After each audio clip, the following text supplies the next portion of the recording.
తన భాగంలో నుండి కొద్ది నిమిషాలు దేవుని వాక్యాన్ని ధ్యానము చేయటానికి ఆశపడదాం. అందు నిమిత్తమై ఎఫెసీయులకు రాసినటువంటి పత్రికలో 4వ అధ్యాయములో నుండి 17 నుంచి 20 వచనాలను మనము మూల వాక్యముగా చదువుకొనగలం. ఎఫెసీయులకు రాసిన పత్రిక 4వ అధ్యాయము 17 వచనము నుండి 20 వచనములు చదువుకుందాం. కాబట్టి అన్యజనులు నడుచుకున్నట్లు మీరిక మీదట నడుచుకొనవలదని ప్రభువునందు సాక్ష్యమిచ్చుచున్నాను. వారైతే అంధకారమైన మనస్సు గలవారే, తమ హృదయ కాఠిన్యము వలన తమలోనున్న అజ్ఞానము చేత దేవుని వలన కలుగు జీవములో నుండి వేరుపరచబడిన వారే, తమ మనస్సునకు కలిగిన వ్యర్థత అనుసరించి నడుచుకునుచున్నారు. వారు సిగ్గులేనివారైయుండి నానా విధమైన అపవిత్రతను అత్యాశతో జరిగించుటకు తమ్మును తామే కాముకత్వమునకు అప్పగించుకొనిరి. అయితే మీరు యేసును గూర్చి విని ఈ చిన్ని వాక్యం దేవుడు దీవించునుగాక. ఆమెన్. కాబట్టి అన్ని జనులు నడుచుకున్నట్లు మీరిక మీదట నడుచుకొనవలదని ప్రభునందు సాక్ష్యం ఇచ్చుచున్నాను. వారైతే అంధకార మనసు గలవారై తమ హృదయ కాఠిన్యముల వలన చూడండి, తమలో ఉన్న అజ్ఞానము చేత దేవుని వలన కలుగు జీవములో నుండి వేరుపరచబడిన వారై తమ మనస్సులకు కలిగిన వ్యర్థతను అనుసరించి నడుచుకొనుచున్నారు.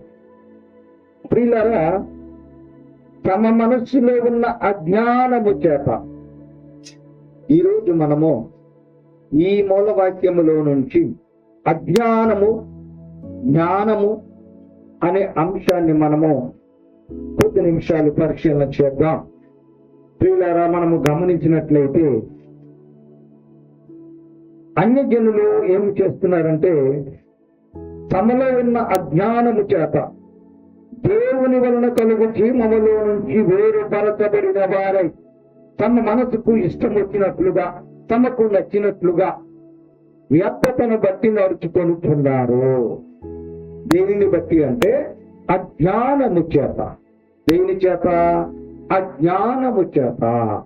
మరి అజ్ఞానము అంటే ఏమిటి? అజ్ఞానం అంటే ఏమిటి? అజ్ఞానానికి వ్యతిరేక పదము జ్ఞానము. అంటే ఏమిటి? జ్ఞానము లేకపోవడం చేత ఈ మనుష్యులు ఏం చేస్తున్నారంటే వ్యర్థతను బట్టి నడుచుకుంటున్నారు. ఎలా నడుచుకుంటున్నారు అని అంటే వేస్ట్ దాన్ని బట్టి, ఉపయోగం లేదని దాన్ని బట్టి ఈ మనుష్యులు నడుచుకుంటూ ఉన్నారట. కారణం ఏమిటంటే వారికి ఉన్న అజ్ఞానం వలన, అంటే వారికి జ్ఞానము లేకపోవటం వలన మనుషులు వ్యర్థమైన దానిని అనుసరించి నడుస్తున్నారు. ఉపయోగపడే దానిని గురించి గాని, పనికి వచ్చే దానిని గురించి గాని ఆలోచన చేయకుండా వ్యర్థమైన దానిని బట్టి నడుచుకుంటూ ఉన్నారు. దేనిని బట్టి అనంటే అజ్ఞానమును బట్టి. అంటే అజ్ఞానము ఉన్నది అనంటే అక్కడ ఏమున్నది? ఏమి లేదంటే జ్ఞానము లేదు. అంటే ఇప్పుడు ఇంటిలో చీకటిగా ఉన్నది అంటే దాని అర్థం ఏమిటి? వెలుగు లేదు గనక ఇల్లు ఎలా ఉన్నది? చీకటిగా ఉన్నది.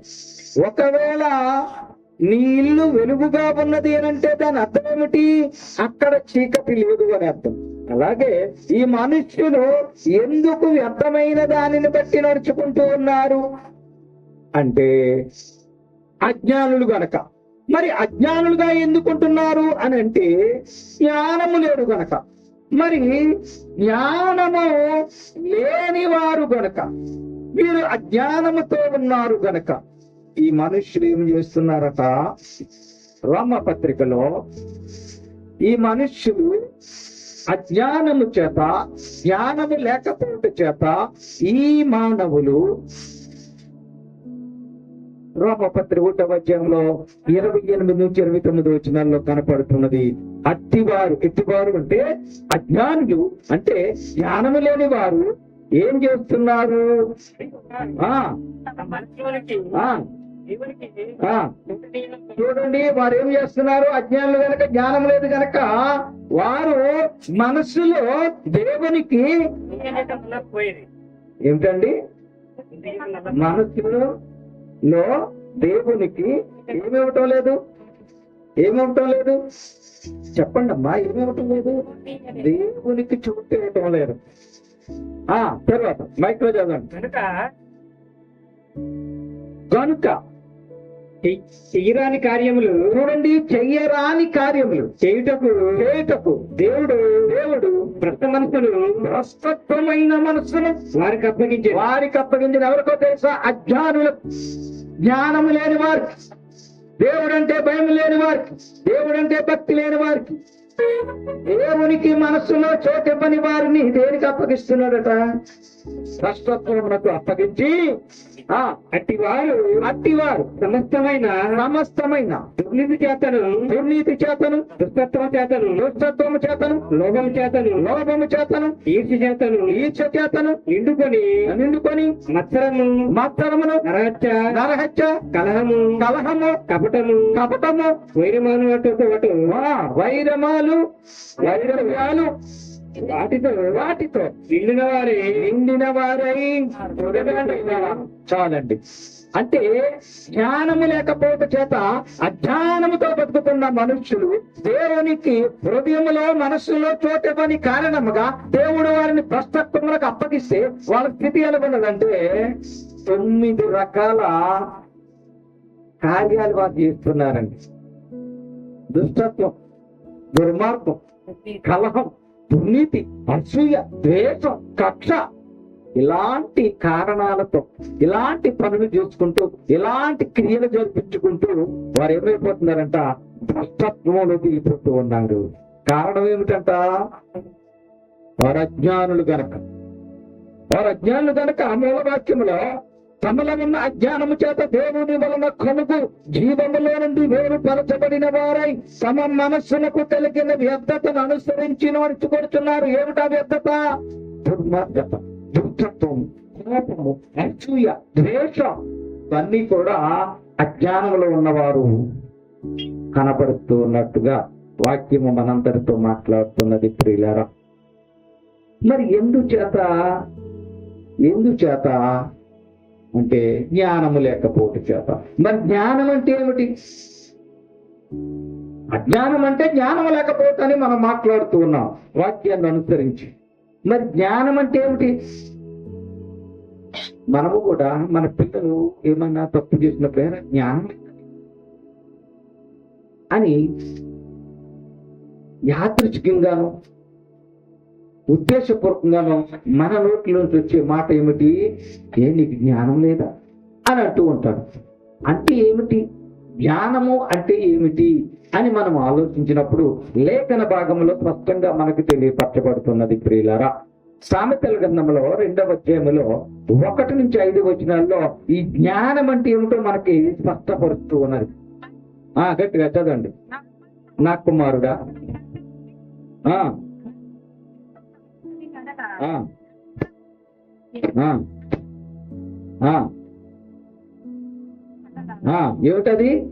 ఏమిటది? వివేచన అభ్యసించిన ఎడల, తెలివికై మొరపెట్టిన ఎడల, వివేచనకై మనవి చేసిన ఎడల. చూడండి ప్రియులారా, జ్ఞానం అంటే ఏమిటంటే తెలివి వివేకము కలిగి ఉండుట జ్ఞానము. ఈ తెలివి లేకపోవట చేత, వివేకము లేకపోవట చేత అజ్ఞానులుగా మారిపోయి ఈ పనులు చేస్తున్నారు. వ్యర్థతను అనుసరించి నడుచుకుంటూ దుర్మార్గపు వైపు, దుష్టత్వం వైపు, అసూయ వైపు, ద్వేషం వైపు, కక్ష వైపు, అసూయ వైపు, కోపము వైపు ఈ మనుషులు నడుస్తున్నారట.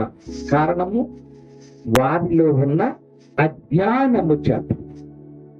అంటే వారికి జ్ఞానము లేదు. మరి జ్ఞానము లేని వారు ఈ పనులు చేస్తున్నారు. జ్ఞానం అంటే తెలివి, వివేకము అని మనము వాక్యాన్ని బట్టి తెలుసుకుంటూ ఉన్నాం. మరి ఈ మనుషులకు చూడండి ప్రియులారా, దేవుని వాక్యంలో అసలు అజ్ఞానులు జ్ఞానులు ఎలా ఉంటారో కూడా వాక్యంలో రాయబడి ఉన్నది ప్రియులారు. జ్ఞానము కలిగిన వారు ఎలా ఉంటారు, అజ్ఞానులు ఎలా బ్రతుకుతారు మనము చూసాం. ఇప్పుడు మూలవాక్యంలో వారు వ్యర్థతను అనుసరించి నడుచుకుంటున్నారు అజ్ఞానులు. అంటే జ్ఞానము లేని వారు దుష్టత్వం వైపు నడుస్తూ ఉన్నారు. మరి ఇప్పుడు జ్ఞానము కలిగిన వారు సామెతల గ్రంథంలో 14వ అధ్యాయంలో 15 నుంచి 18 వచనాల్లో జ్ఞానం ఉంటే ఎలా ఉంటుంది? జ్ఞానము లేనివాడు ఈ మాట నమ్మును. చూసారా, జ్ఞానం లేనివాడు ఏం చేస్తాడండి? ఇప్పుడు ప్రతి మాట నమ్ముతాడు. అమ్మా నీ గురించి ఆమెలకి అంత తెలుసా? ఆమె అనదో లేదో, ఈ వినలేదు కానీ ఆమె వచ్చి చెప్పేటప్పటికి చెవిలో ఈమె ఏం చేస్తుంది? వెంటనే నన్నంత మాట అంతదా అని నమ్మేస్తుంది. ఎందుకు నమ్మింది? ఇప్పుడు మళ్ళీ చదవండి. జ్ఞానము లేని వారు ఈ మాట నమ్మను. ఏ మాటలు? ప్రతి మాట నమ్మేస్తారట. తర్వాత వివేకి అయిన వారు. చూడండి, ఇందాక మనం చదువుకున్నాం జ్ఞానం అంటే ఏమిటి? వివేకము, తెలివి అని. వివేకము గలవాడు తన నడతలను బాగుగా కనిపెట్టున్నాడు. ఏం చేస్తాడంటే, జ్ఞానం ఉన్నవాడు నేను నడిచే దారి మంచిదా కాదా, నేను మాట్లాడే మాట మంచిదా చెడ్డదా అని వివేచన కలిగి ఉంటాడు. వివేకము గలవాడు వివేచన కలిగి ఉంటాడు. అదే జ్ఞానం. వాడు ఏం చేస్తాడు? తన మాటను గాని, తన నడకను గాని, నడతను గాని పరిశీలన చేసుకుంటూ ఉంటాడు. జ్ఞానము గలవాడు భయపడి వీడి నుండి తొలగును. సరే, జ్ఞానము కలిగిన వాడికి భయం ఉంటుంది. కీడు నా మీదకి వస్తాదేమో, ఈ శాపము నా మీదకి వస్తాదేమో, నా బిడ్డల మీదకి వస్తాదేమో, నేను చేసే పాపం వల్ల నా బిడ్డలు భ్రష్టత్వానికి పడిపోతారేమో అని జ్ఞానము కలిగిన వాడు భయపడతాడు. బుద్ధిహీనుడు అంటే ఏంటి? ఈ యొక్క తెలివి వివేకము లేని అజ్ఞాని ఏం చేస్తాడు? విర్రవీగి నిర్భయముగా నా తిరిగిలే అన్నేవాడు ఏం చేస్తాడులే, నేను ఎలా తిరిగినా పర్వాలా, నా దగ్గర బలం ఉంది, నా దగ్గర డబ్బులు ఉన్నాయి, ఒకవేళ నా మీదకి ఎవరన్నా వస్తే, నన్ను ఎవరన్నా ఏదైనా చేయాలనుకుంటే డబ్బులకు ఇస్త్రేసి నా ఇష్టం వచ్చిన రీతిగా బ్రతుకుతాను అనుకుంటారంట. ఎవరు? అజ్ఞాని. ఎలాగంట? వీగుతారట. తర్వాత త్వరగా కోపపడివాడు మూఢత్వము చూపును, ద్వేషింపబడును. జ్ఞానము లేని వారు చూస్తారా, జ్ఞానం లేకపోతే ఏమవుతుందంట? అజ్ఞానం ఉన్నవాడు పరిస్థితి మూర్ఖుడైపోతాడు. ఎవరు ఏమి చెప్పినా వినడు. మంచి మాటలు రుచించవు. వాడు ఏం చేస్తాడంటే మూర్ఖులాగా ప్రవర్తిస్తాడు. మూర్ఖుడు ఏం చేస్తాడు? మూర్ఖత్వంలో ఉన్నవాడు ఏం చేస్తాడు? మూఢత్వంలో ఉన్నవాడు ఏం చేస్తాడు? మనం ఇందాక చదువుకున్న మాటల్లో ఆ మాట ఉంటది. మూఢత్వము, దుష్టత్వమును కలిగి ఉంటాడు. ఎవరు? అజ్ఞాని. ఇప్పుడు ఈ మూఢత్వం ఉన్నవాడు ఎవడు? అజ్ఞాని. వీడు ఎలాగ బ్రతుకుతాడట? విర్రవీగి బ్రతుకుతాడు. తర్వాత వివేకులు అంటే తెలివి గలవారు, జ్ఞానం గలవారు. అంటే తెలివి వివేకం కలిగిన వారు అంటే జ్ఞానం కలిగిన వారు. చదవండి. జ్ఞానమును కిరీటముగా ధరించుకుందరు, చెడ్డవారు మంచివారి ఎదుటను భక్తిహీనులు పొంగుదురు. చూస్తారా ప్రియులారా? అంటే ఇప్పుడు అజ్ఞానులకు జ్ఞానం కలిగిన వారికి తేడా అక్కడ స్పష్టంగా కనపడుతూ ఉన్నది. చూడండి, అజ్ఞానులు ఏం చేస్తారో మనము చూస్తాం. అజ్ఞానం అంటే జ్ఞానము లేకపోవటం. ఈ జ్ఞానము లేని వారు చేసే పనులను మనము 9 రకాల పనులు మనము చూస్తూ ఉన్నాం. ఈ జ్ఞానులు అజ్ఞానులు ఎలా ఉంటారో లేఖన భాగం నుంచి మనము చూస్తున్నాం. మరి ఈ జ్ఞానము లేకపోతే ఈ మానవుని పరిస్థితి ఏమిటి? జ్ఞానము లేని మనుష్యుల స్థితి ఏ విధంగా దిగజారిపోతూ ఉన్నది? జ్ఞానము కలిగి ఉండని మానవుని యొక్క దౌర్భాగ్యము ఎలా మారిపోతూ ఉన్నది? ఒక్కసారి వాక్యాన్ని బట్టి మనం పరిశీలన చేద్దాం. సామెతల గ్రంథంలో 1వ అధ్యాయంలో 32వ వచనంలో ఆ మాటలు మనకు అగుపడుతూ ఉన్నవి. ప్రియుల గట్టిగా చదవండి. జ్ఞానము లేని వారు దేవుని విసర్జించి ఏమైపోతారండి? ఎవరు? జ్ఞానము లేని వారు. అందుకని మీరు అజ్ఞానము చేత దేవుని వలన కలుగు జీవము నుండి వేరుపరచబడిన వారై తన మనస్సులకు కలిగిన పద్ధతిని అనుసరించి నడుచుకొనుతున్నటువంటి మీరు జ్ఞానము కలిగి ఉండాలి. లేకపోతే ఏమైపోతారు? జ్ఞానము లేని వారు దేవుణ్ణి విసర్జించి నాశనం అయిపోతారండి. మొదటి హెచ్చరిక. జ్ఞానము లేకపోతే ఈ మానవునికి దేవుడు ఇచ్చే హెచ్చరిక, వార్నింగ్. గమనించండి ప్రియులారా, జ్ఞానము లేని వారు నాశనమైపోతారు. రెండవది సామెతల గ్రంథం 22వ అధ్యాయం 3వ వచనంలో రెండవది మనకు కనపడుతూ ఉన్నది ప్రియులారా. చూడండి 22వ అధ్యాయంలో 3వ వచనంలో బుద్ధిమంతుడు అపాయము వచ్చుట చూచి దాగును. జ్ఞానము లేని వారు ఎవరు? జ్ఞానము లేని వారు యోచింపక ఎక్కడ పడిపోతారండి? ఎవరు? జ్ఞానము లేని వారు ఆపదలో పడతారు. జ్ఞానము లేని వారు నశించిపోతారు. ప్రియులారా గమనించండి. ప్రియ సంగమా, ప్రియ విశ్వాసులారా, స్పష్టంగా దేవుని వాక్యం మనందరితో మాట్లాడుతూ ఉన్నది. మీరు అజ్ఞానులుగా దుష్కార్యాలు చేస్తే అది నీ మీదకి, నీ బిడ్డల మీదకి శాపముగా మారుతూ ఉన్నది. కాబట్టి జ్ఞానము కలిగి ఉండాలి అని. జ్ఞానము కలిగిన వారు ఎలా ఉంటారో మనకి అగుపడుతూ ఉన్నది. మరి ఈ జ్ఞానము లేని వారు నాశనమైపోతారు అని వాక్యము హెచ్చరిక చేస్తూ ఉన్నది. ఈ జ్ఞానము లేని వారు ఆపదల్లో పడిపోతారు అని వాక్యము మనకి తెలియపరుస్తూ ఉన్నది. అందుకే దేవుని వాక్యం అంట, దేవుడు కూడా తాను సృష్టించినటువంటి మనుషులు అజ్ఞానము చేత పాపాంధకారములో కూరుకుపోయి ఉన్నారని దేవుడు బాధపడి మనస్సులో నొచ్చుకుని తాను చేసిన సృష్టినంతా కూడా డిస్ట్రాయ్ చేశాడు. అంటే ఏం చేశాడు? నశింప చేశాడు. ప్రచండమైన వర్షములో వారందరూ కొట్టుకుపోయేలాగా చేశాడు. అప్పుడు మరి ఇప్పుడు చూడండి అపోస్తుల కార్యములు 17వ అధ్యాయం 30వ వచనం. దేవుడు అప్పుడు చూసి చూడనట్టున్నాడట, కానీ ఇప్పుడు ఈ లోకములో అపోస్తుల కార్యములు 17వ అధ్యాయంలో 30వ వచనం. ఆ జ్ఞాన కాలంలో దేవుడు చూసి చూడనట్టుగా ఉన్నాడు. ఏం చేశాడు? అప్పుడు చూసి చూడనట్టుగా ఉన్నాడు. ఇప్పుడైతే అంతటను అందరూ మారు మనసు పొందాలని ఇప్పుడు ఏం చేయాలి? అందరూ అంతటా మారు మనసు పొందాలి. ఎందుకు తెలుసా? ఒకప్పుడు యేసు ప్రభు వారంటే ఒక కులానికి చెందినవాడని ముద్ర వేశారు. మరి ఇప్పుడు ప్రపంచంలోని అన్ని జాతులు, అన్ని కులాలు యేసుక్రీస్తు ప్రభువు నిజ రక్షకుడని అంగీకరిస్తూ ఉన్నారు. కారణం ఏమిటో తెలుసా? దేవుని వాక్యము నెరవేరు. ఇప్పుడు ఏమంటుంది వాక్యము? అజ్ఞాన కాలంలో దేవుడు చూసి చూడనట్టుగా ఉన్నాడు. ఇప్పుడైతే అందరూ చదవండి, అందరూ ఎవరు పొందాలి? ఇప్పుడు ఆ మాట మర్చిపోయారు మీరు చదివేటప్పుడు. అందులో మర్మం ఉన్నది. అంతటను అందరూ, అంతటా అంటే ప్రపంచం అంతటా, అందరూ అంటే ప్రపంచంలో ఉన్న వారందరూ కూడా ఏం చేయాలి? ఇప్పుడు మారు మనసు పొందాలి. ఇప్పుడు దేవుడు ఊరుకునే పరిస్థితిలో లేడు. ఆయన గర్జించు సింహం వలె రాబోతూ ఉన్నాడు.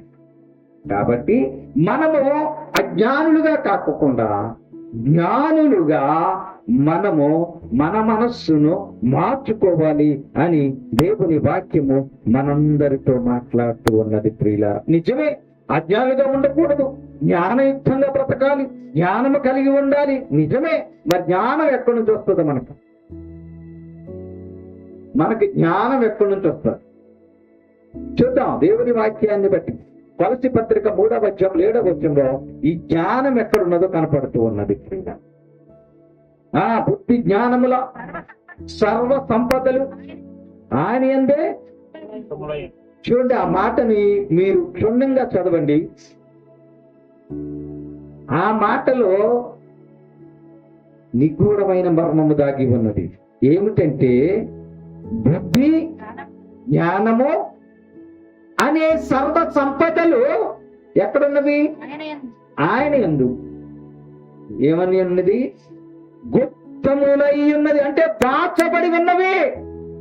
ఏమిటవి? జ్ఞానం ఎవరి దగ్గర? దేవుని దగ్గర ఉన్నది. కాబట్టి ఇప్పుడు మనకి జ్ఞానం లేదు. జ్ఞానం ఉంటే తప్పు చేస్తామండి? జ్ఞానం ఉంటే దొంగతనం చేస్తామా? జ్ఞానం ఉంటే మన సహోదరులపై అసూయపడతామా? జ్ఞానం ఉంటే మన బంధువులపై వ్యతిరేకమైన మాటలు మాట్లాడతామా? మనకి జ్ఞానం ఉంటే తప్పుడు పని చేస్తామా? మన దగ్గర జ్ఞానం ఉంటే భార్యకి తెలియకుండా భర్త వేరే సంబంధం పెట్టుకుంటాడు.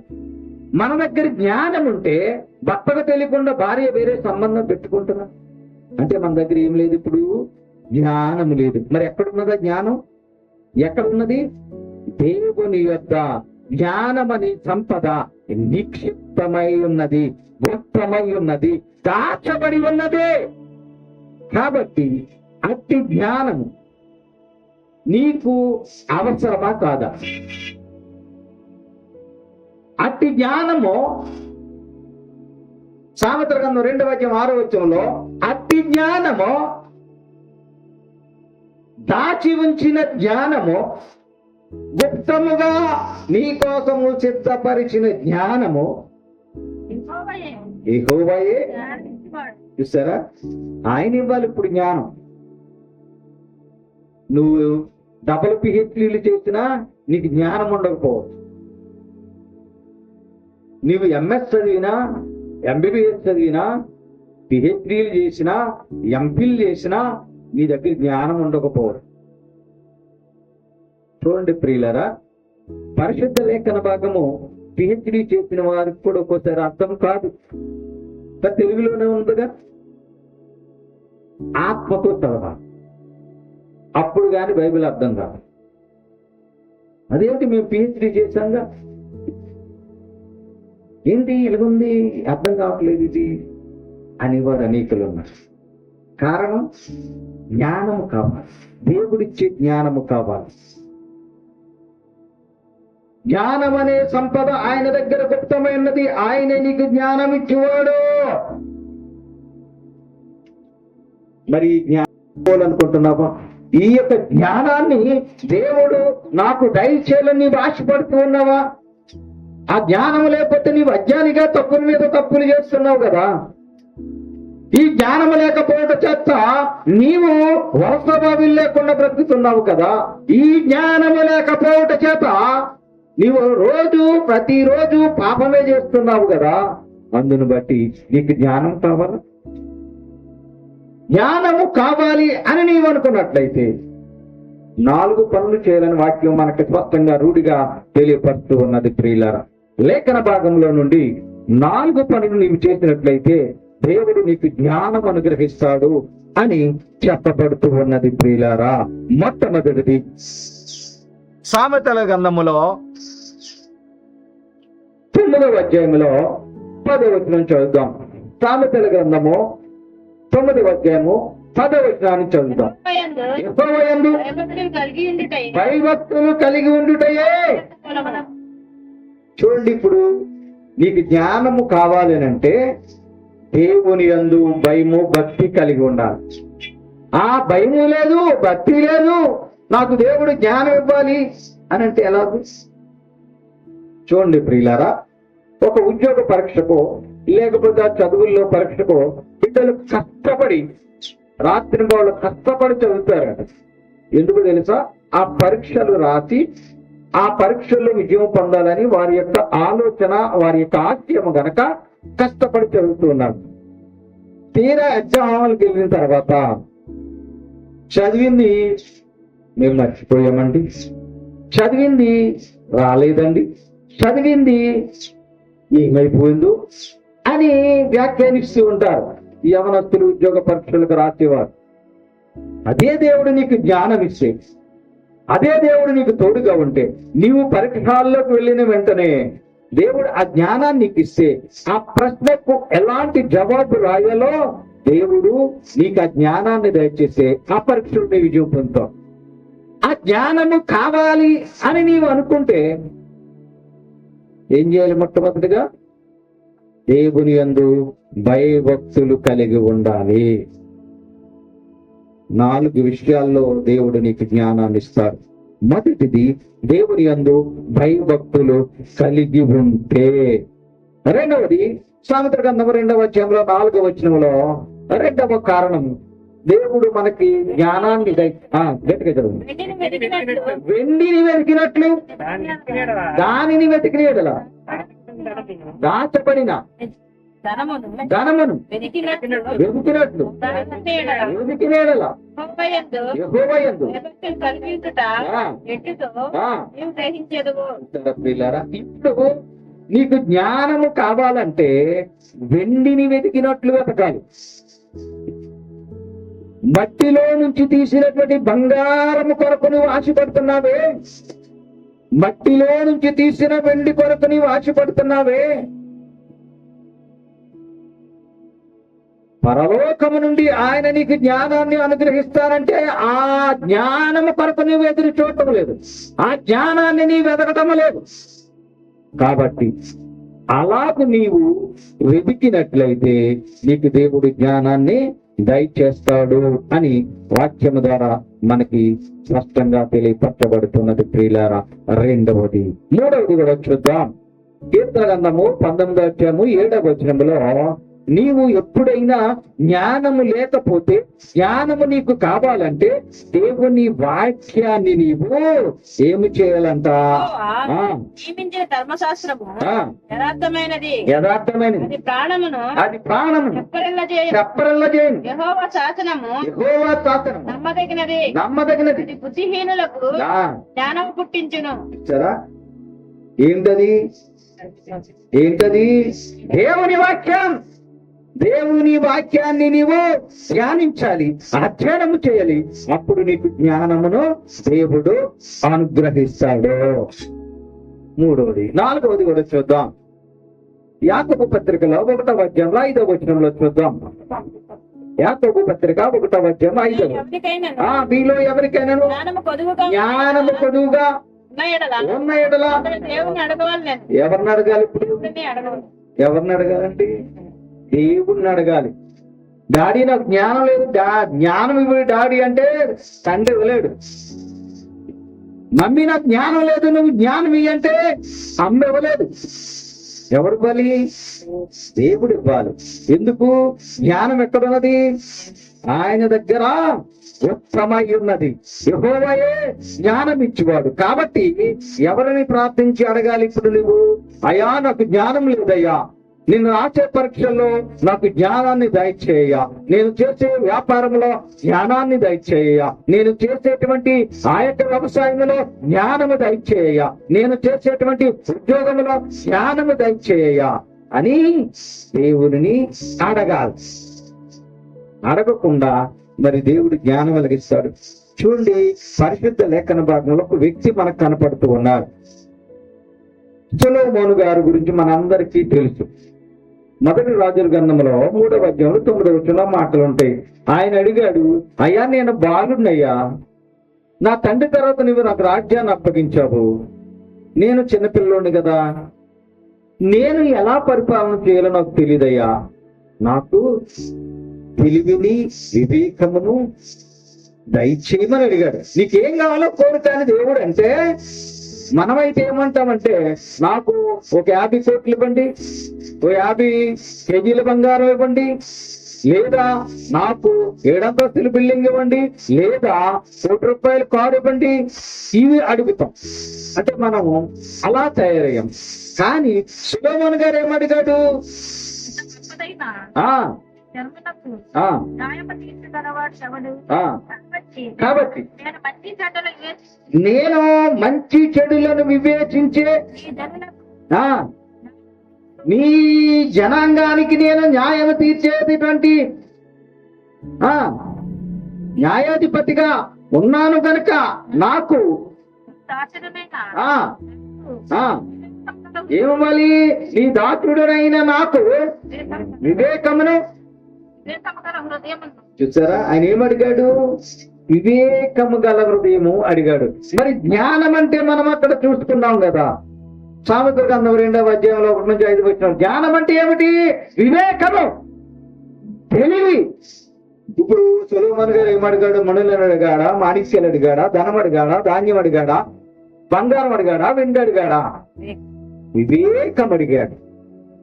ప్రియులారా గమనించండి. అంటే దేవుడు ఒకవేళ నిన్ను కూడా పరిశోధించనేమో. అసలు సొలొమోను గారు ఏమడుగుతాడు అని ఆలోచించి అడిగాడా? మనకు తెలియదు. కానీ నీకేం కావాలో కోరుకు అన్నాడు. అయ్యా నాకు ఏమొద్దయ్యా, ఈ ప్రజలను పరిపాలించేటువంటి జ్ఞానం నాకు ఇవ్వు అన్నాడు. అప్పుడు కింది భాగంలో మనం చూస్తాం, నీకు వివేకముతో పాటు కూడా దీర్ఘాయునైనను అడగక న్యాయమును అనుసరించి నడుచుకోవటానికి వివేకం అడిగవు కనుక నేను నీకు అన్ని ఇచ్చేస్తున్నాను అన్నాడు దేవి. ప్రియులారా గమనించండి, మనమైతే జ్ఞానము అయితే జ్ఞానం కావాలా, డబ్బు కావాలంటే ఏమడుగుతాం? డబ్బులే అడుగుతాం. కాబట్టి దేవుణ్ణి జ్ఞానము మీలో పొదువుగా ఉంటే ఏం చేయాలని చెప్తుంది పత్రిక పాఠ్యభాగము? దేవునిని అడగా. సొలొమోను గారు అడిగాడు గనకే ఆయనకి దేవుడు వివేకంతో పాటు ఆస్తి ఐశ్వర్యం కూడా ఇచ్చింది. ప్రియ సంగమ, 4 విషయాల్లో మనము దేవుణ్ణి జాగ్రత్తగా ఉంటే దేవుని పట్ల జ్ఞానం వస్తుందని చెప్పబడింది. మరి మొదటిది ఏం చెప్పుకున్నాం చెప్పండి? 4 దేవుని యందు భయభక్తులు కలిగి ఉంటే జ్ఞానం వస్తుంది. నిజంగా వస్తుందా? అది చూస్తాం మనం. దానియేలు గారి విషయంలో మనం అదే చూస్తాం. దానియేలు గారు 1వ అధ్యాయంలోనే రాజైన దర్యావేషు 4 బాలలను పిలిపించినప్పుడు ఆ బాలలు జ్ఞానము కలిగిన వారు అని రాయబడి ఉంటారు. మరి ఎందుకు దానియేలు గారికి దేవుడు జ్ఞానం ఇచ్చాడు? చిన్నతనములోనే.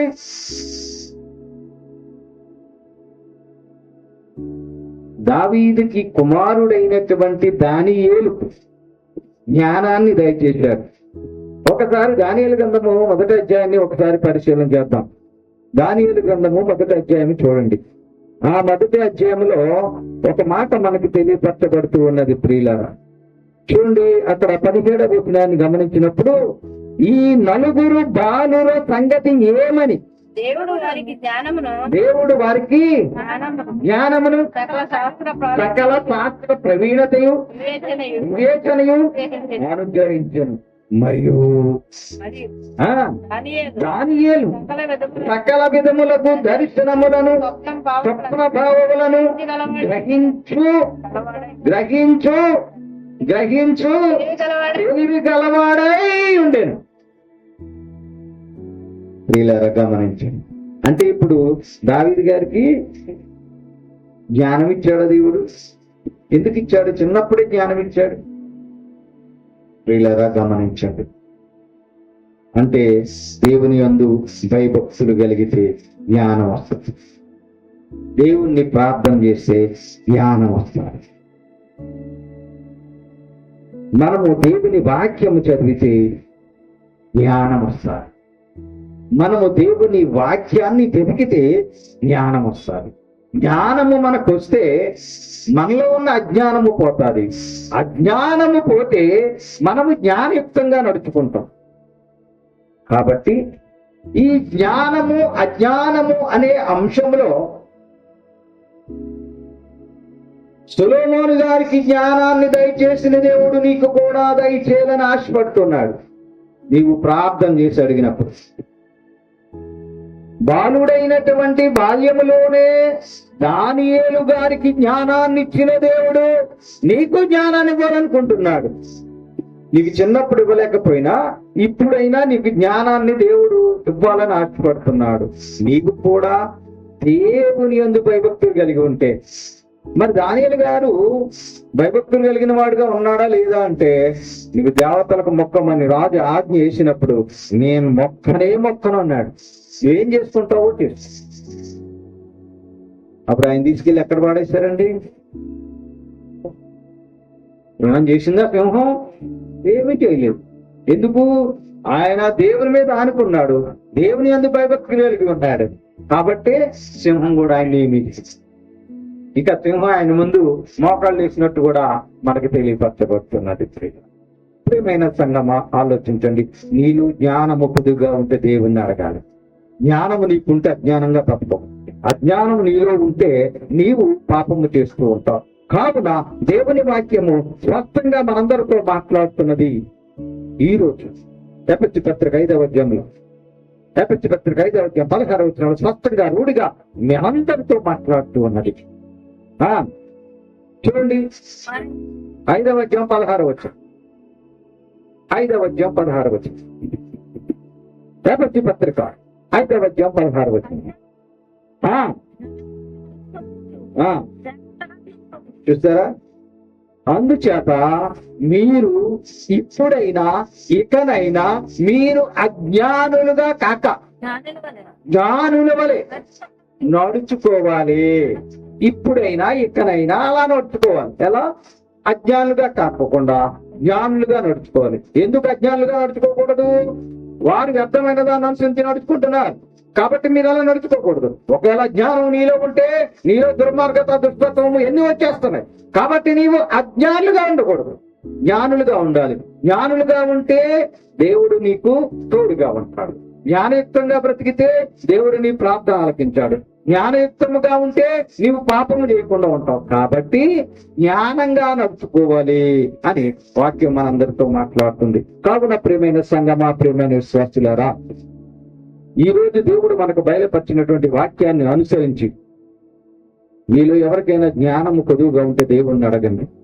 సొలొమోను గారు అడిగినట్టుగా మీరు దేవుని యందు భయభక్తులు కలిగి ఉండండి, దానియేలు గారు లాగా. అలాగుంటే మీకు జ్ఞానాన్ని దేవుడు దయచేస్తాడు. ఆయన దగ్గర దాచి ఉంచాడు, ఆ గుప్తనిది దాచి ఉంచాడు. ఆ జ్ఞానము నీకు ఇస్తానంటున్నాడు. కనుక అట్టి జ్ఞానాన్ని నీవు పొంది జ్ఞానయుక్తంగా నడుచుకుంటూ పాపానికి దూరంగా ఉంటూ దేవుడు మీకు దయచేయాలనుకుంటున్న దీవెనలకు, ఆశీర్వాదాలకు మీరు పాత్రలుగా మిగలాలని తెలియపరుస్తూ ఈ నా కొద్ది మాటలు ముగిస్తూ ఉన్నాను. దేవుడి వాక్యమును మనందరి వెనుకడిలో దీవించును గాక. ఆమేన్.